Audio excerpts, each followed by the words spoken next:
But once again, how was your day? It was excellent. No complaints. Got a lot of stuff done. Like I said, I was at a community forum with people who think they were smart and they weren't. They were being fake and lying and making me mad because they were messing with kids. Right. You're talking about, oh, we're going to do these things to help the parents get involved in the school system. And so when parents started saying, well, how are you going to do these things? People were, oh, well, we're really trying. We're just going to try. So finally I stood up and said, where's the Title I money that is allocated by the government that gives you funding to invite parents into activities and community? Oh, well, yeah, yeah. No, not yeah. Where's the money? Uh, oh, well, that's allocated different ways now, and no, because the government said it's for the parents. It's for parent participation.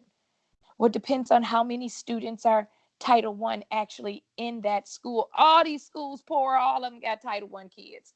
That all their parents should have some funding and some opportunity to learn how to be involved in the school system. And that was a little piece of what the meeting was about, Demetrius. It was about, the kids failing and parents not being involved. And okay, well, help the parents get involved. You got parents who can't read.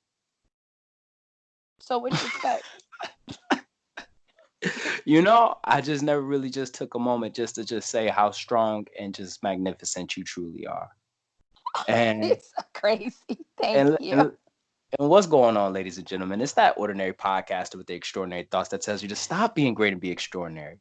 And as you heard, I love this one because see, I was raised by a strong woman. And it would be Yes. natural that I would go on and marry a strong woman.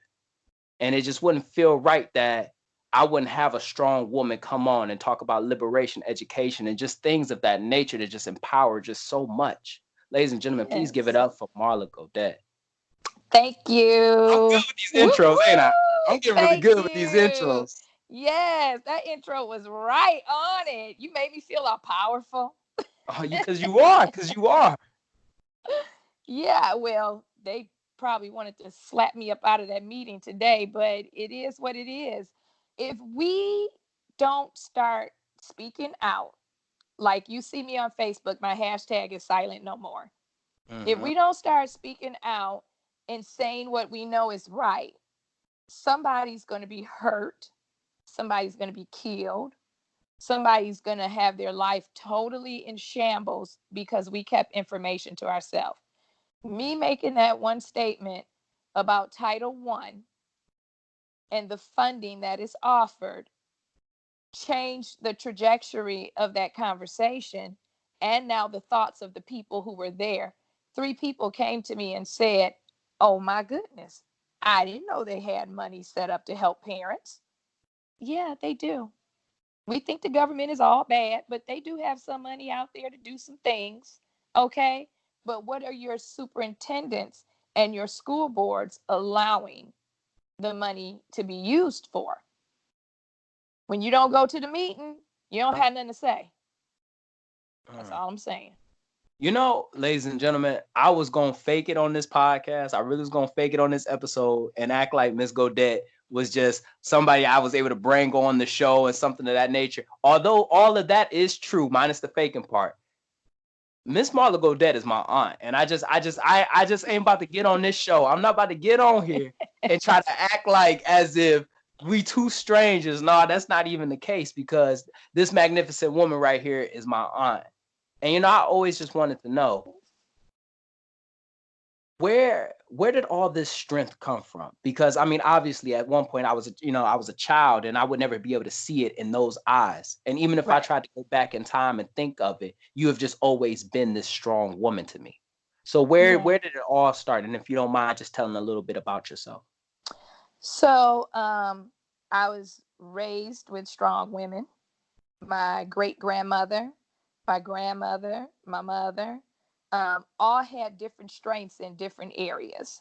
Mm. And I think I was able to glean a little bit of all of that. And I had a great grandmother who was gangster. like sold corn liquor, and had the police all getting their numbers from her, running them out the back window, and she just did all that kind of stuff. Came from them hustling generations, owned all the properties on the block, and that kind of stuff. So we grew up with that. Hey, you better get your butt to work. My grandmother, hysterical. Oh my God, my grandmother, so hysterical. She just passed within the last 2 years, and she would give us these old sayings, what people say, old sayings, and we would be like, "What are you talking about? What does that mean?" And that stuff was real. Like she would say, "Hey, 4 feet in the bed, your two don't know what's going on. Shut up. Stay out of them people's business." Huh? What are you talking about? Did you hear what I said? Stay out of their business. In other words, don't get involved in people's relationships. They didn't ask you in that. Mind your business. And she would say stuff like, people ain't pretty. What you mean pretty? Honey, you ain't cute and you can't dance. You better take your butt to work. We would be like, Oh, oh, so oh, that old truth right there. that old truth. You ain't cute and you can't dance. Go take your butt to work. And the one thing she taught us, and I try not to use a lot of profanity, but this is a profound statement. She said, a needy woman got to put up with a lot of bullshit. Don't you ever be a needy woman. You get your education, you get your job, your career, entrepreneurship, whatever it is that you want to do, and you take your butt and pray every day. That is what she told us. My mama told us, keep your word. Do what you say you gonna do, and let that be known to everybody who knows you, that you're gonna do what you say you're gonna do. And those type of things, I grew up with, hearing those. And some, also crazy women coming from the African American community, they could be wild and kind of out there too. But, taking those parts and being like, wow, this is who I am. These are the things that helped made me. And over the last maybe 12 years, I've developed more of a sense of justice, and like, you got to really stand up for people. I've always had it, Demetrius. I remember, fighting for people when I was a kid. Just leave them alone. You don't mess with them. Ain't nobody. I feel like I'd be the bully then. If you want to bully somebody, I'm going to be the bully to you. Leave them kids alone. I just didn't let people get. Go ahead, sir. Oh, I apologize. I just was going to say that you've always just been silent no more. Pretty much. Let me take that no more off. Yeah, because that ain't the case. I ain't been silent. But there was a point where I was silent for a while because, let me tell you, being a Black female in the United States, well, shoot, globally now, I say, but being a woman of color, did have me silenced for a while, nephew. It was, I worked in corporate America. I worked in all white male dominated environment. I've worked where I've been the only woman, the only black woman. And you take a step back and you will shut down because you need your income, right? You don't want people looking at you crazy, or every time you say something, it's an issue. So eventually you just don't say anything, right? Or you have to learn how to say it just right. I've had some good mentors who have really helped me through the years. White males, Black women. People always say, can't no, you Black women they need Black women to mentor them. You need whoever is in your spot right then, that season in your life. One of the best mentors in my life was a white male. And I could call that brother, I call him a brother too, right now, and ask for guidance and tutelage. He is awesome. And he helped me a lot. But I was silent. With different growing up in church environment, um, different things I would question, but if you say that, then you're gonna get in trouble and just do this, and it was things that I knew that was not right because I could read, you know, and so I would just kind of let it go. But I'm gonna tell you, the last 10, 12 years, it's almost like this liberation. And then when I shaved my head, it was Ooh. on and popping. You know I was gonna bring that up. You know we was gonna talk about that. Then when I shaved my head, nephew, I think I went crazy. I was like, oh my God, freedom. Ah! Some lady at this event I was just at this evening, she walked up to me and she said, power, power, power. She said, I love that look. I said, well, thank you very much, ma'am. But it wasn't just a look to gain attention. It was a look of it was freedom, straight freedom.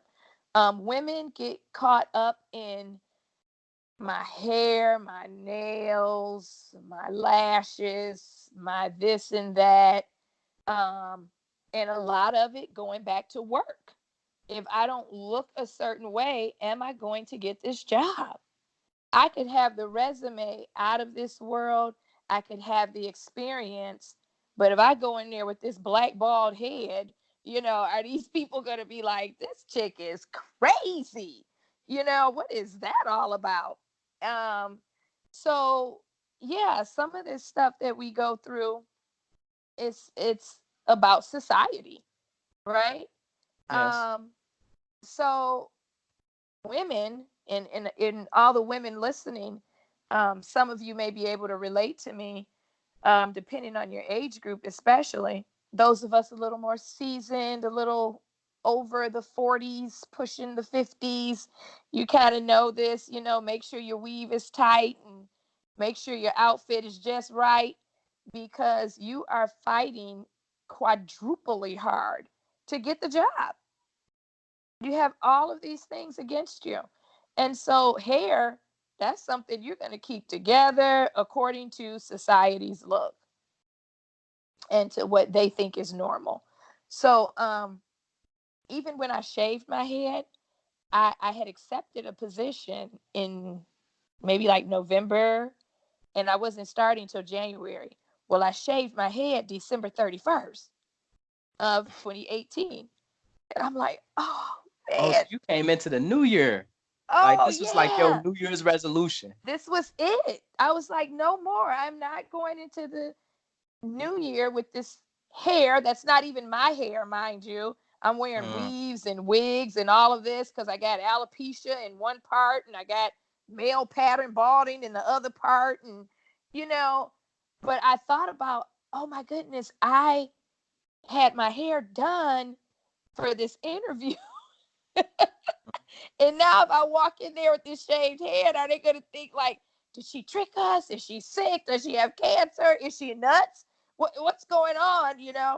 And a friend even asked me, she said, are you going to wear a wig to work? And I said, should I don't know. And I was like, no, they hired me. They did not hire my hair. Right. And the executive director actually is a friend of mine, and I sent him a picture first, though. I did. I said, hey, look at what I did. He was like, hey, you look great. You're close to me. No problem. See you Tuesday. He could care less. He just needed the work done.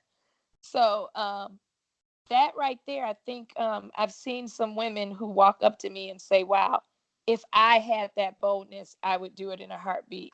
And I'm like, you got it. It's there. It's just not your season to come out. This was my season. And it's faring me well, I have to say that. Oh my God.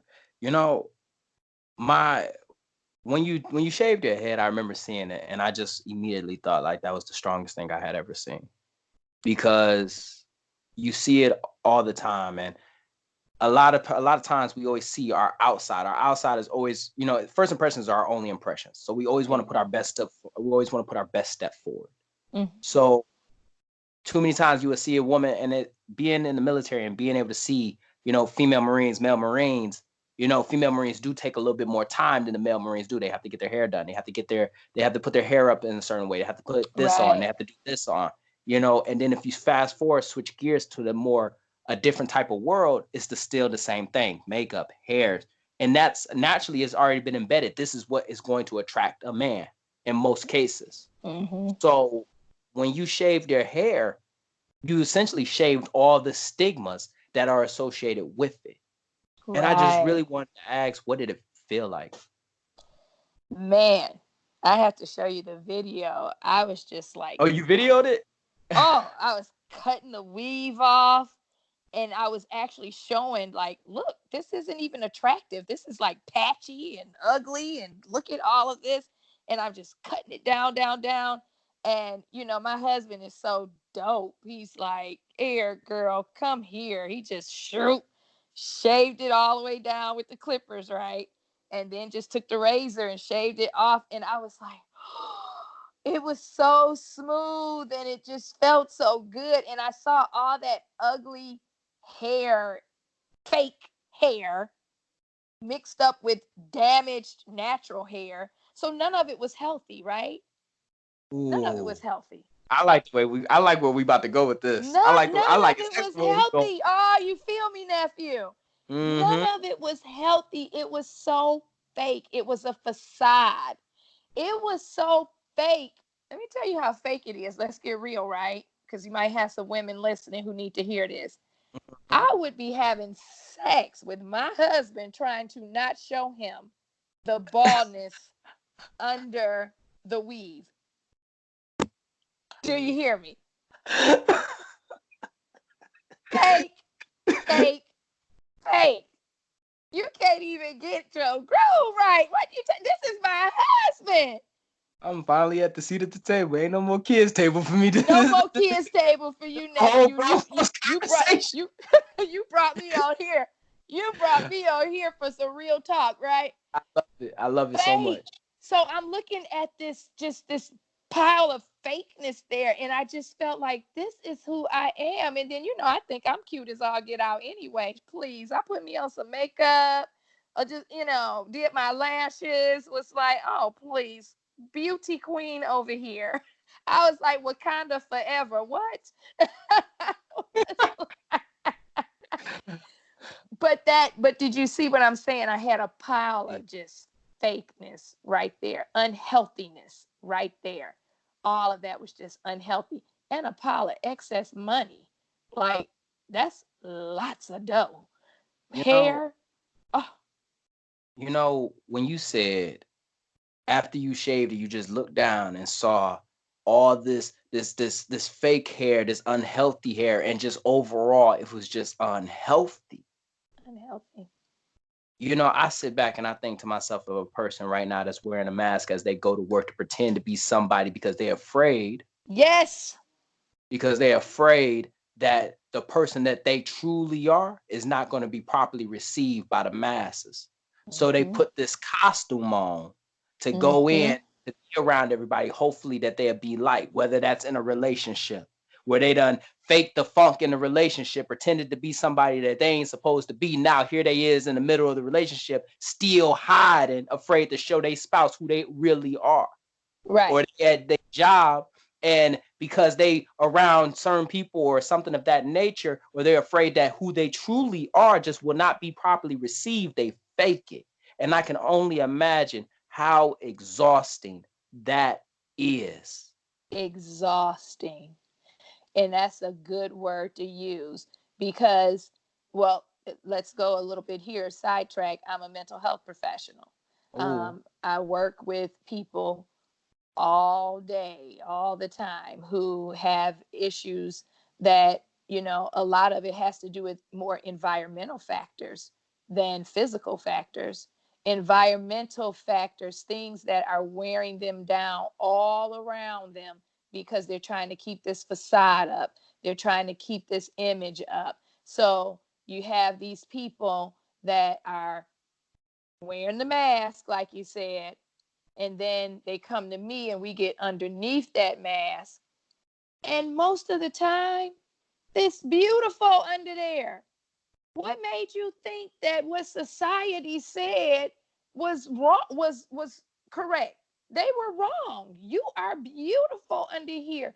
I'm talking about people with good hearts, people with good conscience, people who want to help others, and people who just want to live a peaceful life, and they're out here trying to keep up with society and what somebody said was an American dream. Who told you that? And you putting yourself under all these pressures and you're wearing all this fakeness. And then when they get free from that, Demetrius, it's like, oh my God, I feel so good. I'm not sick anymore. I've worked with people until literally they have lost 40, 50 pounds because they're carrying all the weight, and they just eat and they go out and they hang out and they eat and they drink and they this and they that, and they gain all this weight when they don't even want to do that stuff anyway. They'd rather be at home chilling with their family, but they're trying to keep up with the executives at work and got to go to this sales meeting and got to do this and that. When they let all that stuff go, they get healthy, mentally, physically, spiritually healthy. That's what you got to have.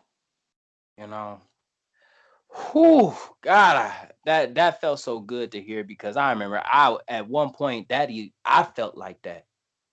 I felt like that, and I'm very transparent. I've always just been very well, let me rephrase that, because I have not always been transparent, because for the longest, I would have to pretend to be somebody, and then who I really am are two different people. In fact, Right. these two different people wouldn't even get along if they were in the same room.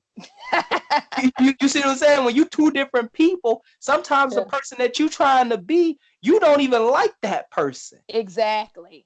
And on the days where I'm upset about something, or, God forbid, I get to drinking and I'm around a whole bunch of people, those two people are now in the exact same room. See?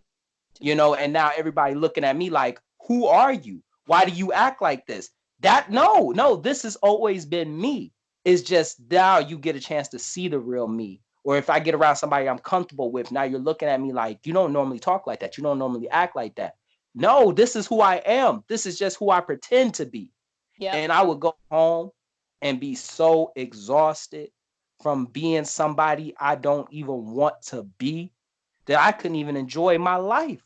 Right. So it just feels so good. And one of my questions that I really want to ask you is that, how did shaving your hair off help you become better at your job, especially dealing in mental health? First of all, it gave That's a good me question. yeah. That's a good question. You good. You good, nephew. Look at you drilling me. What? I get you off key. So I'm gonna say for this, it helps me because I work with a lot of young people. And so a lot of when I say young, I mean youth, like maybe 15 to 19 is about with my youth age. Very impressionable, very well. Right after this, shaving it, I did a talk at church. I was asked to come speak to a group of youth about suicide awareness and prevention and stuff, and just engaging them. And they were even more receptive than they had been in the past. They were more open. They were like, one girl told me, she's like, "You're awesome, Miss Marla." She's like, "I love your hair. I love your no hair." I was like, "Yes, honey, it's no hair." But I think it made people more. I've always been real in sessions, and I am who I am. But I think they even felt more comfortable with me, more connected. Like she really is true, because she's true to herself now too.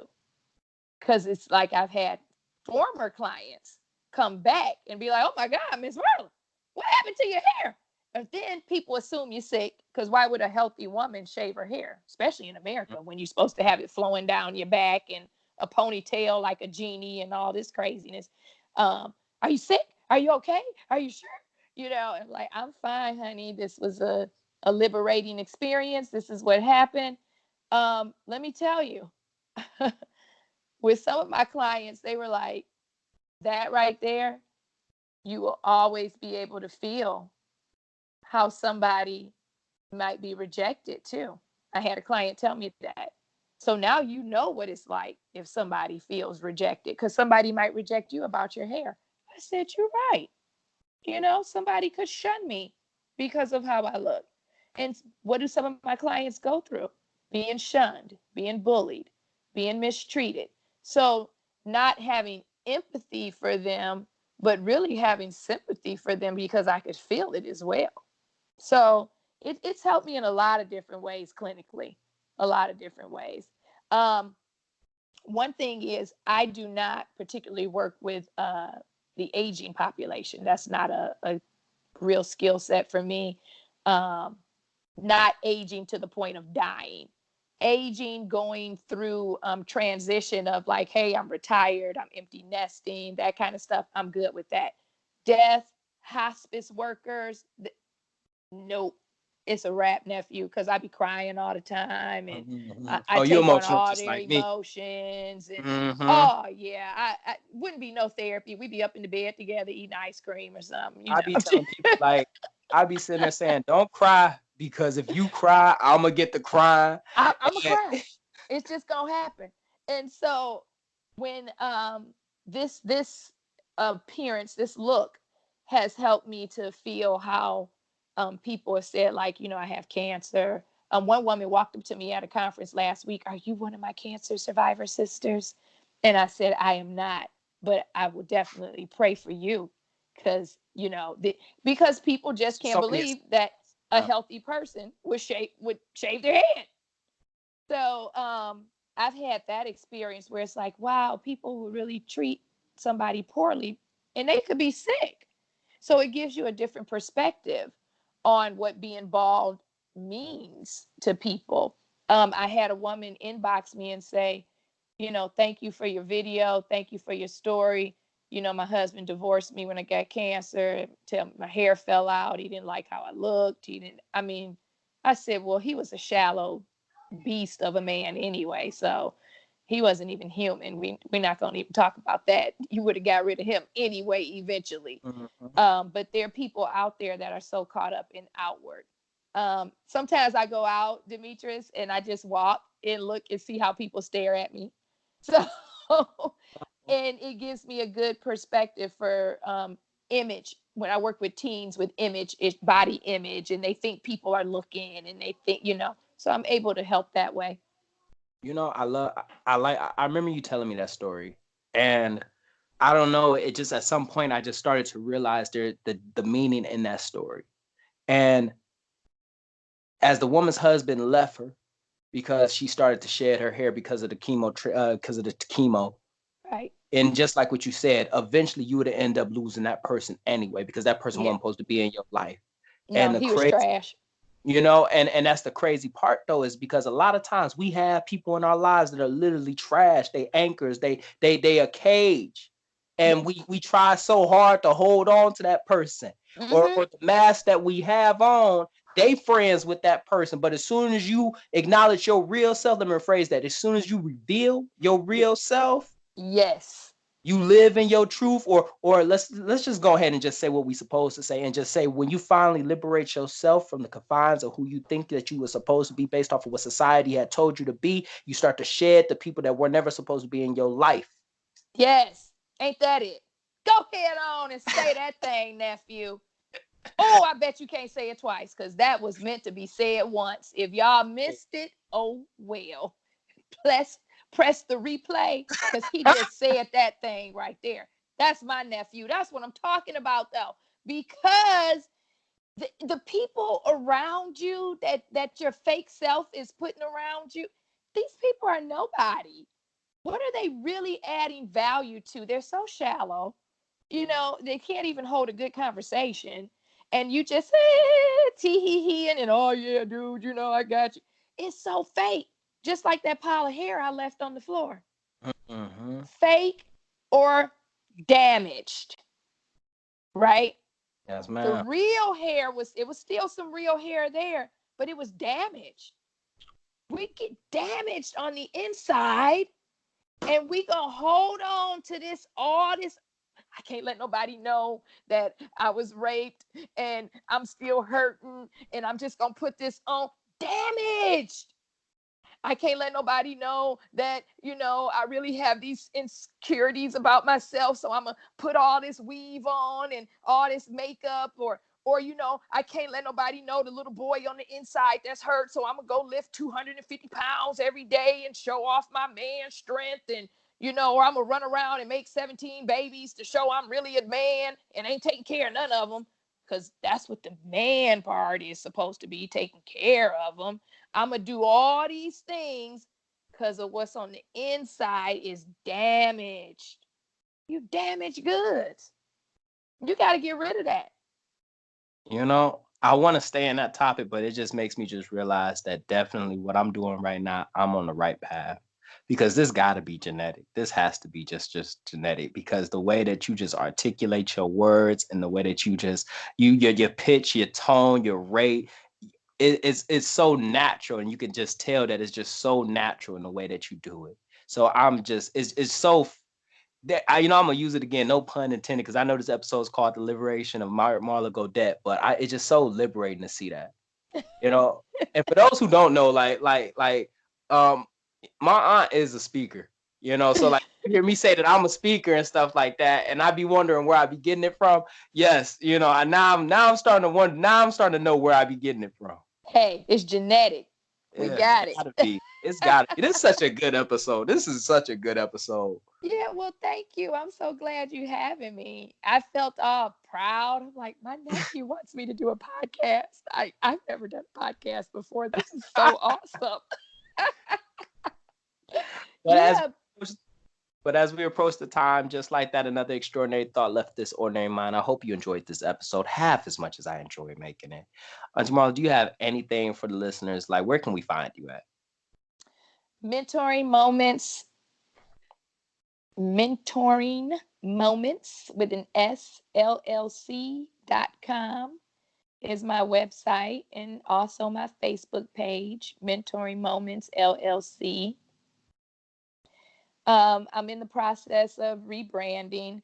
I've been doing some more professional coaching and corporate work, but I am truly a speaker to my heart, especially when it comes to the things of mental health and building families and building women, keeping Black women especially empowered and encouraged, and not just motivated, because motivation comes and goes, Demetrius. You be motivated one day, next day you feel sad.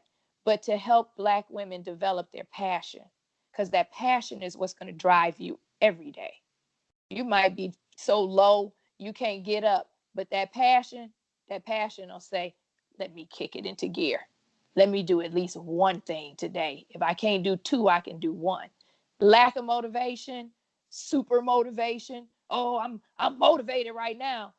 That can be gone in 20 minutes if the right thing come your way. So That's just a good helping people to learn that and to understand that and to have their peace. We need our peace, and our peace come through our faith. Gotta have some faith. People episode. don't believe nowadays. I'm like, honey, you're gonna believe in something one day or another. You better start believing now. We gotta have that faith that's gonna give us the peace. Once we get that peace, we won't have that fear. And we don't have the fear, we won't be silent. We will speak. And that's what I just want people to know, is that you get your faith, right? You're gonna get your peace. When you get that peace, you don't have that fear. You don't have that fear, you will speak. And if you don't speak out, remember this. A professor told me this in my first human services class when I was getting my associate's degree. And now I'm just a few classes and a dissertation away from my PhD. Let me tell you what this man said.